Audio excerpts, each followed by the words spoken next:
Bonjour à tous et ravi de vous retrouver sur ce nouveau numéro.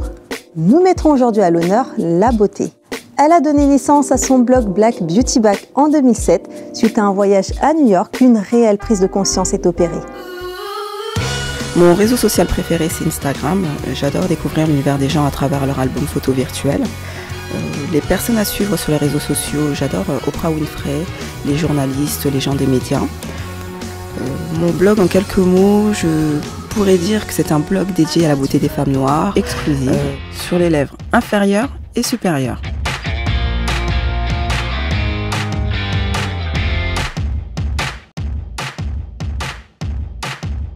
Elle s'est intéressée aux problématiques en matière de beauté que pouvaient rencontrer les femmes noires vivant en Europe.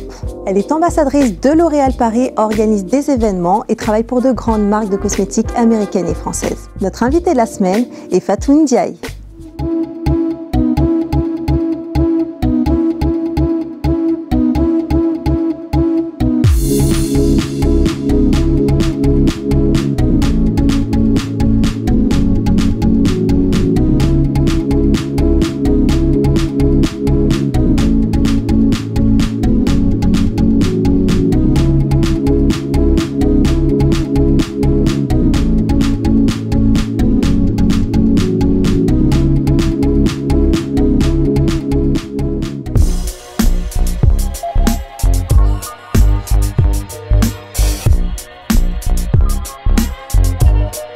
Alors bonjour Fatou. Bonjour. Écoute, je suis vraiment ravie de te recevoir. Moi de même, merci pour l'invitation. Je t'en prie, merci d'avoir accepté surtout. De rien.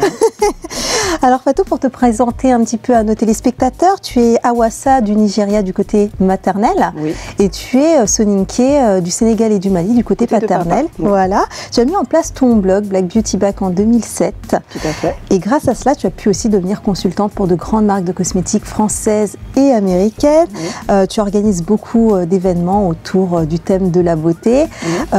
Mais avant ça, tu as commencé par échanger sur un forum qui s'appelle Beauté d'Afrique. Tout à fait. Alors comment ça a commencé? Tout ça, est-ce que tu peux nous expliquer tes débuts? Oui, alors Beauté d'Afrique, c'est un forum que j'ai connu en 2003-2004. C'était à une époque où Internet, c'était les débuts d'Internet et les débuts des premiers forums, parce qu'il n'y avait pas encore des sites, c'était vraiment des forums dédiés à la beauté noire en général. Et j'ai trouvé cette initiative très sympathique parce que c'est vrai que nous, femmes noires de ma génération, dans les magazines ou même à la télé, on n'avait pas accès aux infos qui concernaient notre beauté. Et le fait d'être en connexion avec des filles qu'on ne connaissait pas et pouvoir échanger des recettes, des astuces, on avait l'impression de se retrouver en petit groupe de copines. Donc vraiment, je remercie. Très intimiste. On a tendance à oublier des sites comme Beauté d'Afrique ou même Griou, Amadou. Pour moi, ils ont été les sites précurseurs qui ont donné envie à des gens comme moi de contribuer, de parler à la beauté noire. Donc voilà, il ne faut jamais oublier ces gens-là et je tenais à les remercier. Alors, tu fais aussi de l'audit et de l'expertise beauté. Tout à fait. Donc, en quoi consiste ton métier de consultante? Alors, le métier de consultante, c'est vraiment c'est de l'audit, c'est participer à des réunions, des sorties produits, des packaging et plus spécialement, vu que mon blog est dédié aux femmes noires et métissées, donc ça sera vraiment des sorties produits destinées aux femmes noires. Donc, on me demande mon avis, comment communiquer auprès de la clientèle noire, parce que c'est vrai que le problème de beaucoup de marques françaises, et je dis françaises parce que les Américains sont en avance à ce niveau-là, c'est qu'ils ne savent pas comment communiquer avec les femmes noires. On a l'impression qu'ils ont certains stéréotypes et clichés de la femme noire. Qu'est-ce qu'ils s'imaginent en pensant à la femme noire? Ben pour eux, déjà, la femme noire, c'est une femme claire de peau qui va ressembler à Beyoncé ou Rihanna, qui ressemble... Je vais dire qu'il y a des traits de la femme européenne, c'est-à-dire des traits très fins. C'est un peu la blonde des noirs, si j'ose dire. D'accord. Et alors que les femmes noires, on est multiples, même que ça soit au sein d'un même pays, toutes les femmes ne se ressemblent pas. Il y a des femmes minces, il y a des femmes grandes, il y a des femmes pulpeuses. Et puis la carnation des peaux noires, il y a au moins une quarantaine de peaux noires. Exactement. Donc quand on s'adresse aux femmes noires, il faut qu'on s'adresse au moins à plusieurs femmes noires pour que chacune puisse se retrouver à travers ces femmes qui les représentent. Il y a eu quand même quelques difficultés que tu as rencontrées justement quand tu t'es heurtée à ces personnes-là ou pas du tout? Si, c'est vrai que d'ailleurs on m'avait déjà posé la question lors d'une interview.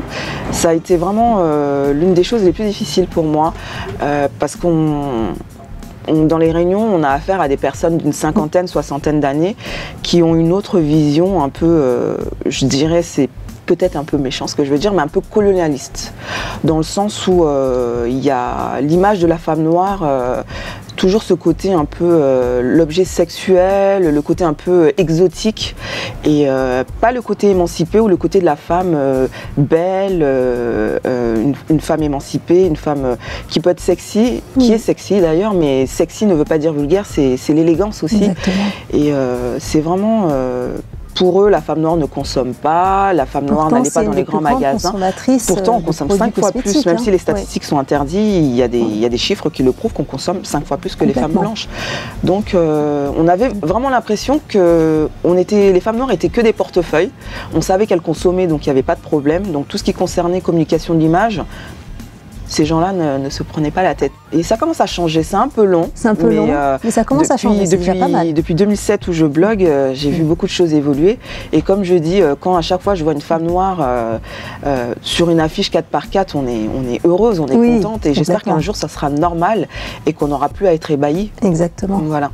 Alors finalement, n'as-tu pas l'impression que tu as un rôle à jouer, donc que tu investis une certaine mission vis-à-vis finalement des personnes qui te suivent?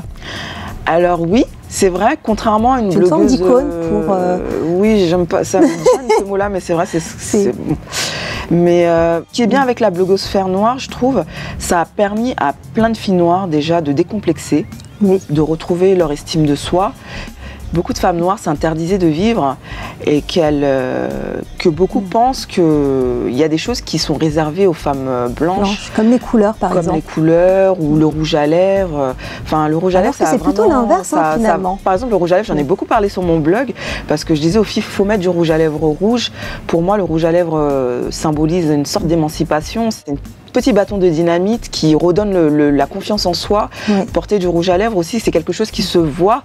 Donc, quand on porte quelque chose qui se voit et que les gens remarquent tout de suite, et ben, c'est aussi montrer qu'on est une personne confiante. Et puis, c'est quelque chose de beau. Et puis, la peau noire, pour moi, c'est une peau qui arrive à célébrer toutes les couleurs. Donc, pourquoi s'interdire de mettre de la couleur? Exprimer qui on est, c'est très important. Vraiment, d'où l'estime de soi. Je pense que quand on s'aime vraiment et qu'on s'accepte et qu'on sait qui on est, le regard des autres, on s'en fiche. Justement, concernant les produits éclaircissants, toute cette gamme de produits, qu'est-ce que tu en penses? Quel est ton positionnement sur la question? C'est quelque chose que je combats. Et j'avais fait 2 articles sur le blog justement à propos de ça. J'ai participé à plusieurs conférences autour du blanchiment de peau. Pour moi, c'est un fléau qui, j'espère, disparaîtra. Et beaucoup de personnes pensent aider ces femmes-là en les jugeant. Je pense que c'est des personnes déjà qui ont un mal-être. On ne se blanchit pas la peau par coquetterie. Exactement. C'est beaucoup de mal-être. J'ai discuté avec des filles qui avaient recours à ce procédé-là. Elles ne le font pas par plaisir. C'est aussi parce que la société véhicule une image de la femme. Quand on est noir, il faut être clair de peau ou métisse. En Afrique, c'est pareil. Les femmes qui sont mises en avant, ce sont les femmes claires ou métisses. La plupart des hommes noirs qui réussissent, qu'on voit dans les médias, que ce soit en Europe ou en Afrique, sont accompagnés de femmes claires. Donc on peut aller plus loin, ça remonte à des séquelles de l'esclavagisme et du colonialisme, où on a fait comprendre que on a expliqué notre captivité en disant que le peuple noir était un peuple qui n'était pas évolué, que notre couleur de peau n'était pas belle, nos cheveux n'étaient pas beaux. Donc voilà pourquoi on a expliqué notre condition d'esclavage. Et c'est des choses qui ont perduré pendant des siècles et des siècles. Et c'est pour ça quand on voit un homme comme Barack Obama accompagné d'une femme foncée noire de peau, ou qu'on voit une femme comme Lupita, les gens sont là en train de nous dire oui, il y a plein de Lupita en Afrique, il y a plein de Michelle Obama en Afrique. Oui, il y en a beaucoup, mais il n'y en a pas beaucoup qui sont mises en avant comme ça dans les médias. Alors quand je vois une femme comme Lupita, ou même ne serait-ce que Alec Wek, moi ça me fait plaisir. Parce qu'on a besoin de femmes comme ça pour montrer que ces femmes-là existent et qu'elles sont belles. Pour moi, la peau noire, c'est une belle peau qui mérite d'être célébrée. Moi, quand je vois des filles noires avec une peau qui brille, noire foncée de peau, pour moi, c'est vraiment la quintessence de la beauté noire. Et j'espère qu'un jour, on arrivera à endiguer ce fléau. Et c'est dommage parce que lorsqu'on voit le quartier noir, entre guillemets, de référence sur Paris, Malheureusement, il n'est distributeur que de ces produits-là. C'est ça, c'est des produits qu'on trouve d'hydroquinone, de glutation. Ouais. Puis il y a les injections aussi maintenant. Oui, aussi. Et ces femmes-là ne se rendent pas compte qu'elles abîment leur peau, parce que la peau noire, on a la chance d'avoir une peau qui fait partie des peaux qui vieillissent les moins vite, avec la peau asiatique. Et le fait de se blanchir la peau, ça enlève le film protecteur de leur peau. C'est des peaux qui cicatrisent mal, qui coagulent mal, qui laissent des cicatrices et qui vieillissent très vite. Oui. D'ailleurs, beaucoup n'en ont pas conscience, mais porter son cheveu naturel peut provoquer des réactions sociales assez violentes par moment. Est-ce que tu as dû faire face à ce genre de situation? Alors, tu as eu des témoignages de personnes qui malheureusement ont été agressées ou autres? Alors moi, quand j'ai débuté mon aventure en 2006, alors c'est vrai qu'à l'origine j'ai des cheveux longs. Donc quand ils étaient longs, quand ils étaient défrisés, ils étaient très longs. Donc c'est vrai que beaucoup de gens autour de moi n'ont pas compris. On m'a demandé qu'est-ce que t'as? Tu fais une dépression? T'as des problèmes?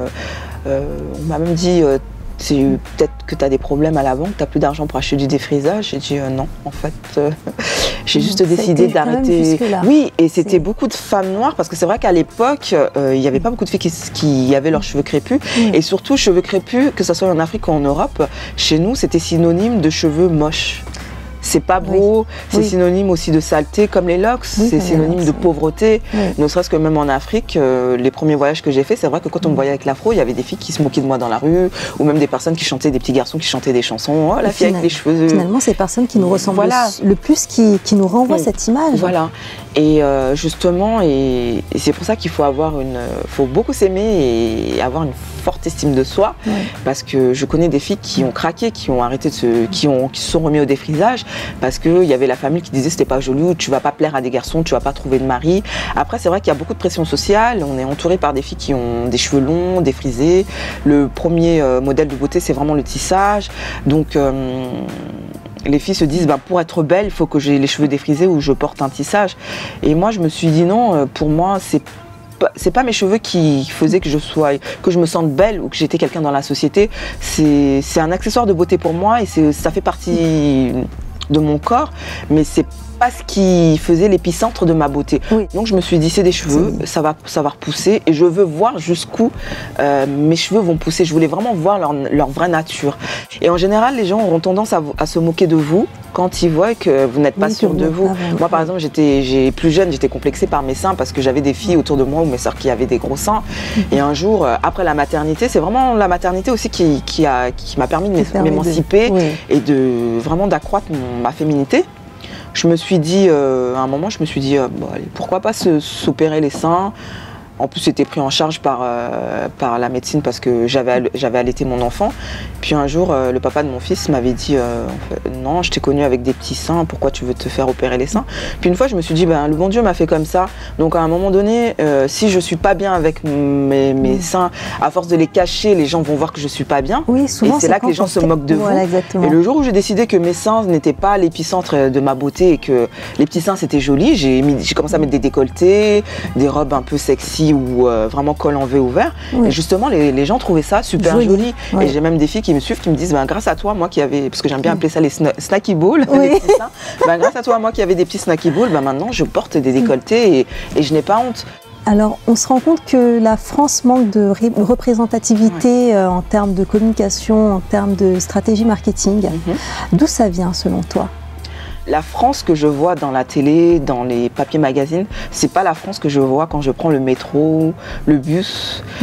Cette France multiculturelle, métissée, avec un grand brassage des cultures. On est encore en retard sur beaucoup de choses, et j'espère que la nouvelle génération de gens qui vont prendre le pouvoir, que ce soit dans les médias ou dans les métiers de communication, sera une France métissée, parce qu'on a encore toujours le même type de personnes qui parlent pour nous. Et comme disait Nelson Mandela, ce qui est fait pour vous, sans vous, est fait contre vous. Super, on te souhaite vraiment le meilleur. C'est très gentil, merci. Alors Fatou. Oui. Un petit rituel s'impose en seconde partie d'émission. Tu seras face au miroir. D'accord. Et donc face à toi-même. Oui. Ton alter ego est celui qui te connaît le mieux, le plus. Oui. Il m'a chargé de te poser quelques questions. D'accord. Tu as face à toi ton fils. Il a des questions à te poser. Génial. Ou alors des comptes à régler. D'accord. Alors derrière Black Beauty Bag se cache une jeune femme, toi, une entité à part entière, une personne qui a une histoire avec sa famille. Est-ce que tu peux nous parler de tout ça? Oui. Alors je suis issue d'une famille nombreuse dont je suis l'aînée. Mon papa est malien, avec des origines sénégalaises aussi, d'où le nom Jai. Et ma maman est du Nigeria, du nord du Nigeria, de Kano. Elle est Hausa, mon papa est Soninké. Alors, on a été éduqués par des parents braves. Mon père est illettré, ma mère a appris à lire et à écrire également en venant en France, dans les années 70. C'est une femme qui m'inspire beaucoup parce qu'elle nous a transmis l'amour de soi et elle nous a toujours dit que dans la vie, quand on voulait quelque chose, il fallait se battre pour. Et grâce à elle, on n'a jamais... comment dire? On s'est jamais senti moins bien que les autres, malgré qu'on ait vécu dans un 3 pièces, où on partageait une chambre avec mes sœurs et mes frères. Ça a lié nos liens. Et on a vécu dans une grande fratrie avec de l'amour. On manquait de rien, on voyageait, on allait souvent en Afrique, on allait en vacances aussi. Ils ont fait beaucoup de sacrifices pour nous. Et j'espère qu'on le leur a bien rendu. En Fatou, tu as un enfant, tu as dû faire des sacrifices et tu as tout plaqué. Est-ce que tu as eu peur qu'il t'en veuille? Alors quand j'ai tout plaqué, c'était en 2009, fin 2008, début 2009. Il est né en 2002, donc il avait 5-6 ans. Et ça faisait 1 an que j'étais séparée du papa. Avec qui je suis restée 10 ans quand même. Et c'est vrai que j'avais le poids de soit je continuais à travailler parce que j'ai un enfant à nourrir, j'ai un loyer à payer, ou soit je plaquais tout et je prenais le risque d'avoir des difficultés financières. Et je me disais pas qu'il était trop petit pour comprendre parce que j'ai toujours primé sur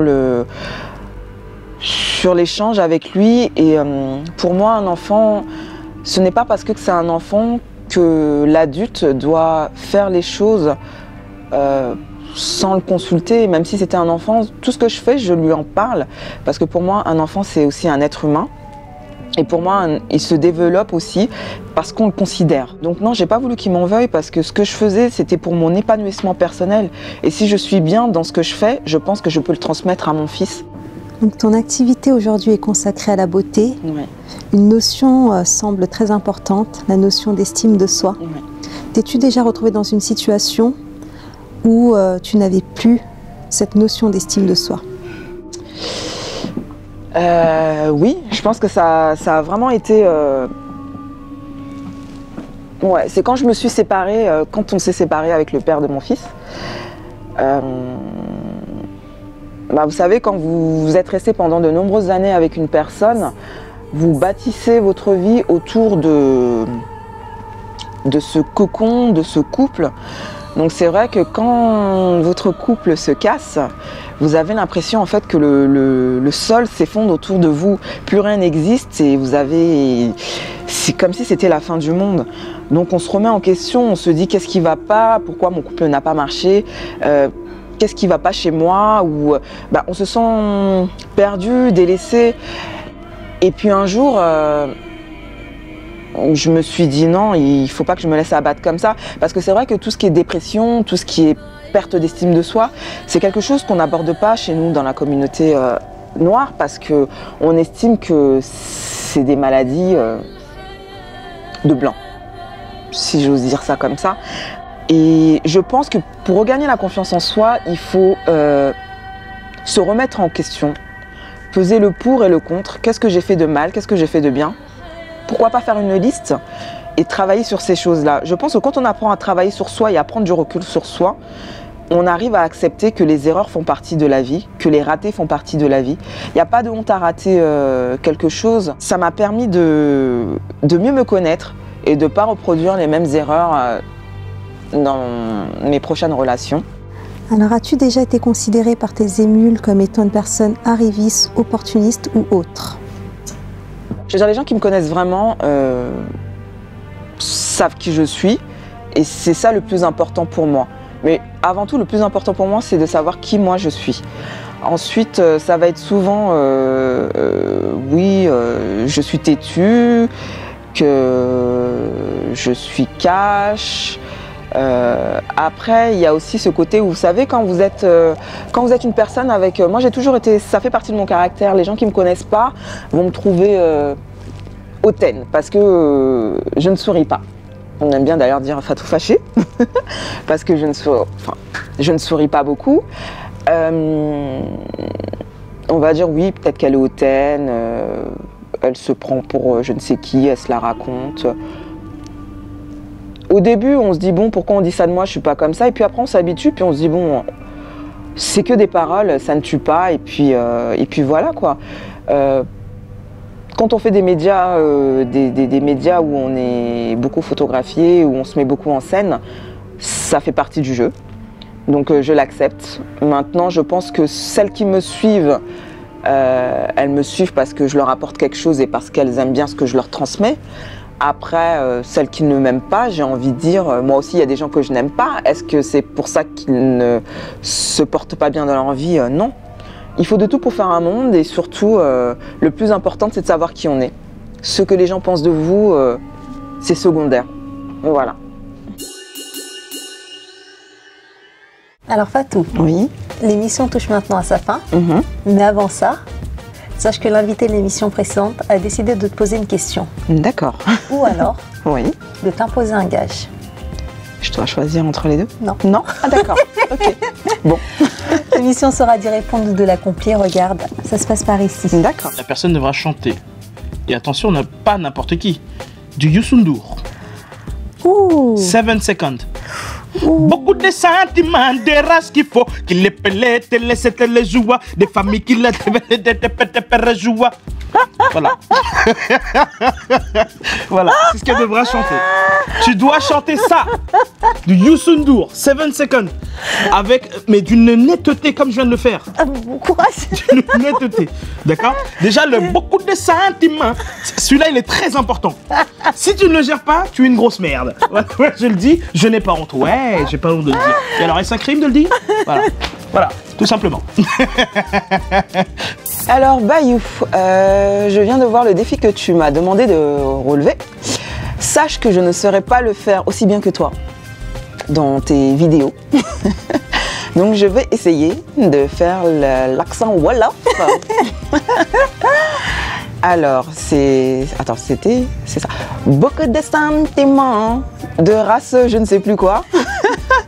It's not the way, 7 seconds away. Bon, j'ai raté. Tu vois, je ne peux pas être humoriste, je ne pourrais pas faire partie de tes vidéos avec tes potes. Voilà. Merci. De rien. Écoute, ça m'a fait super plaisir de te recevoir. Moi de même, merci beaucoup. Un bisou. On va se quitter sur un épisode en tout cas.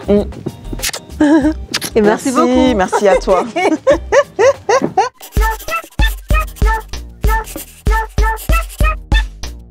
Eh, Bouanka! Eh, tu manges pas? Tu as la diète? Je ne suis pas à la diète. Ben, tu fais quoi alors? Tu manges pas aujourd'hui? Qu'est-ce que tu manges, toi? Eh, en tout cas, moi, je t'aime. Tu sais toi-même. Moi, les femmes comme toi, j'aime. Tu es bolite. Tu vois les bolites? Bolite? Oui, tu es vaste comme ça, les femmes. Non, c'est dans le bon sens. Tu vois, tu es imposant. Tout le monde te voit. Quand tu te mets sur la fenêtre, tu fais le truc d'échafaudage là. Donc, tu es belle. Moi, t'inquiète pas. Moi, c'est l'appréciation totale. Oui. Tu sais, tu es bienveillante. On te regarde derrière, on te voit. Dans l'autre porte, on te voit. Donc, tu passes pas inaperçu. Moi, j'aime ça. Bon, en tout cas, la diète, ça fait du bien. Ça fait du bien. On aura plus de place ici derrière parce que là, on ne peut pas, 2 personnes, on ne peut pas. Bouanka, moi, c'est foutu. Donc, il faut que tu sois... Hein? Voilà, continue, je t'encourage, ma bolite. Vous les femmes bolites, vous êtes intéressantes. En Afrique, vous aurez toujours des maris. Donc voilà, merci Bianca, bonne diète. Pour vous tenir au courant de l'actualité de notre belle Fatou, rendez-vous sur son blog www.blackbeautybag.com. L'émission continue sur nos réseaux sociaux. Un grand merci à vous de nous avoir suivis et rendez-vous la semaine prochaine avec un nouvel invité.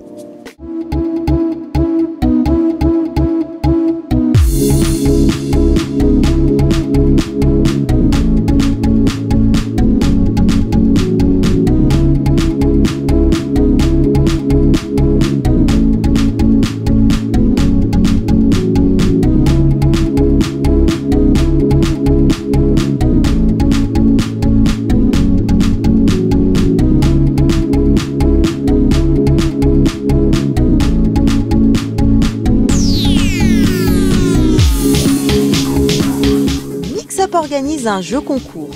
Pour y participer et gagner des CD du spectacle musical Madiba qui se joue au théâtre La Comédia du 21 janvier au 27 mars, je vous donne rendez-vous sur la page Facebook Mix Up by Keisha Nassaf et répondez à la question de la semaine.